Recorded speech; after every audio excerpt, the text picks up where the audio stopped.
I was curious, just the differences for you. Obviously, it's helped you. It's been a better atmosphere for you to do a lot of these healthier things with gardening and having more fresh produce and, the things that you guys are doing there. So I was just curious of the differences of living in America your whole life and then these past couple years living in New Zealand.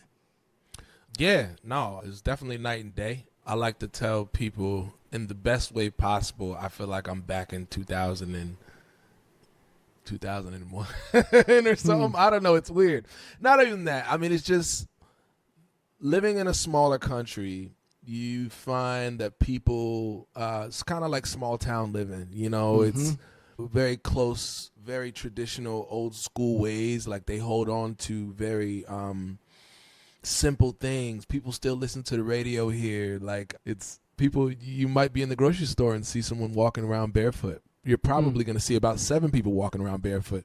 There's birds in the airport. It's an island. It's island culture. So it's very, it's just very free, very green. It took a while for me. Coming from a major city like Atlanta, we live pretty much in the, I guess the equivalent of like kind of like the rainforest. It's we're like very remote, very rural. And so the closest McDonald's is 25 minutes away, 30 minutes away. The malls and big city is like 40 minutes, 50 minutes away. So like don't have the luxuries of all of that. And that's the thing I want people to understand, because like someone always be like, oh man, you live in New Zealand, what you doing out there? It's like, yeah, it's nice, but it's a culture shock. And that was the first thing that I had to get. Like I had to get desensitized from the fact that like I don't hear sirens, I don't hear cars. The only people coming up our road are people that live on our road. So at night it was really weird. I'd be leaving the studio, walking outside, and it's like deafening silence. It's so silent. But as soon as I got through that and I realized there's no chicken spots and no pizza spots on the corner, I realized that this level of peace and solitude and being away from it all was exactly what I was longing for so long. And I'm so grateful to be here and to be in a space where I can be just be outside a lot more, and I don't have as many distractions. I started.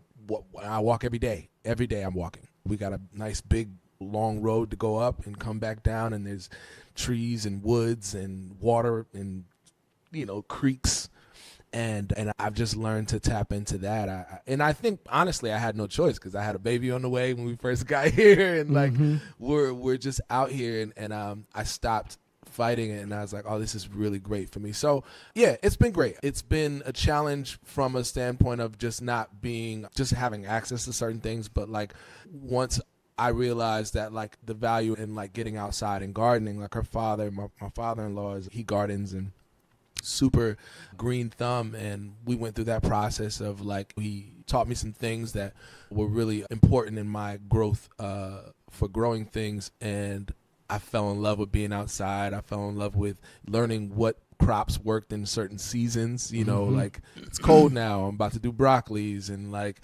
cabbages and things like that. And that's the other thing that's weird, because we're here, certain fruits and vegetables and things you can't even buy at the grocery store, because we're so far from everything. Sneakers, a pair of J's gonna cost you about $400, where we might pay $200 in the States. Right. I'm trying to think what other things that are black sand beaches. Amazing, bro. I remember going out there. My homeboy went surfing out there. We was on tour with Tony Braxton. Yeah. Oh, the surfing. Well, it's beautiful out here for surfing, bro. I think I told you, but like New Zealand is built on there were 2 volcanoes. Like there's the South and the North Island, and it's just all volcanic land. So like that's where you get the black sand and like that kind of thing. But yeah, man, no, it's been great. It's been everything that I think I needed in order to find myself.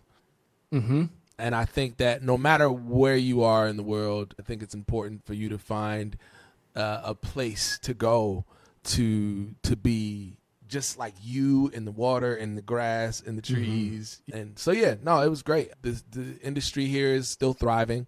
There's got a couple offices here, and the talent here is superb. I've been able to work with a lot of really, really gifted people here, and so enjoying that. And my daughter loves being outside, and she loves running in the woods, and You know, we took her on a nature hike the other day, and so yeah, man, it's a great place.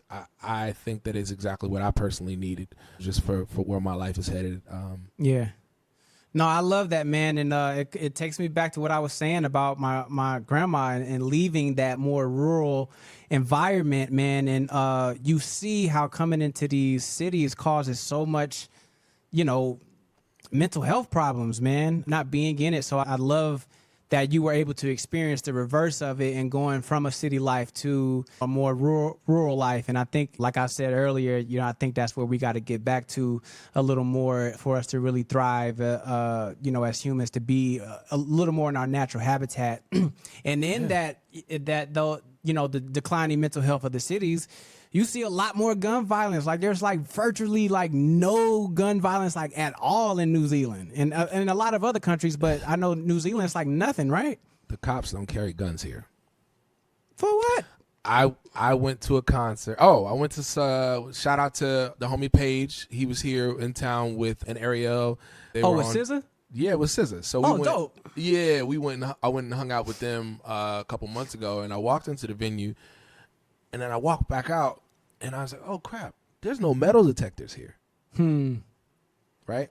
Yeah. And that's the other thing about, like, I think that's the realest thing about being here is, like, it's back to the basics. It's back to, like, you know, before the perversion, before some technology, before, you know, yeah, it's that. So I'm grateful for that. But I also realize that this is definitely a privilege because I know that in America, I know as most people know, I come back and forth. I go back and forth. So I still understand what it is in the world we live in. But like, that's all the more reason for like what you're talking about and like looking to invest in land and find space for you and your family to be self-sufficient. So you don't have to deal with the thing. Like all my homies that are at this point in the music industry, most of them live on the outskirts. Most of them don't want to live in the major cities. Right. And it's, because you got to, like you say, you got to find that piece of happiness for yourself because it's rough, you know?